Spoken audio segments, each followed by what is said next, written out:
Nuomonė tikrai gera, festivalis auga su kiekvienais metais, kadangi šie metai buvo skirti jaunimui, tai aišku dominavo jaunimo požiūris į supančią aplinką, supančias problematiką.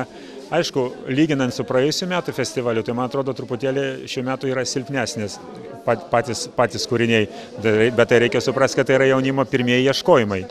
Nors temos aktualumų savo tai tikrai buvo labai plačias ir kai kurie dalykai, manau, nenusileido suaugusiųjų kurtiem filmam. Ar sunku buvo išrinkti tuos pirmus 3, kurie verčiausi prizą?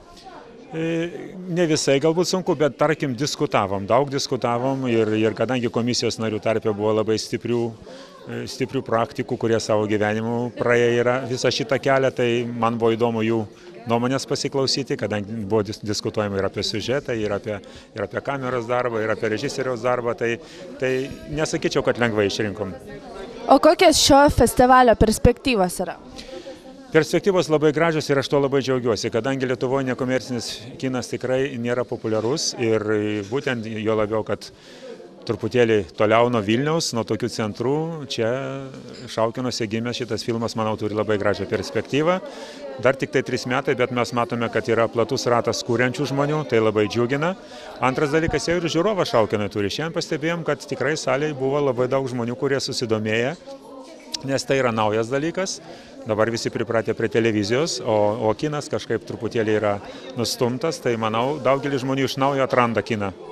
O ką palinkėtumėte tiems, kurie turi savo padarytų darbų, bet bijo siųsti į konkursą? Palinkėčiau būti drąsesniem. Pirmasis kartas visada būna nedrąsus, bet reikėtų tą ribą peržengti, pasirodyti, prisistatyti. Mes matėme ir čia visokių filmų, ir trumpų, ir ilgesnių, ir bandančių tik tai dar pirmosius žingsnius. Tačiau, manau, tokie susibūrimai, tokie festivaliai yra labai gera mokykla ir kuriantiem, ir stebintiem, ir visiems, kurie dalyvauja šitame procese. Na, o ateityje tikiuosi, kad tai galėtų išaukti į vasaros kūrybinę stovyklą seminarą, kurio metu būtų gerai pakviesti visus pradedančiuosius, pabendrauti, padirbėti kokią savaitę ir jo labiau, kad ir yra toj komisijoje mačiau žmonių, kurie tikrai labai galėtų didelę mokyklą duoti. Ir būtent tokių seminarų metu galima būtų šio to ir pasisemti labai vertingų žinių, kuriant ateičiai filmus.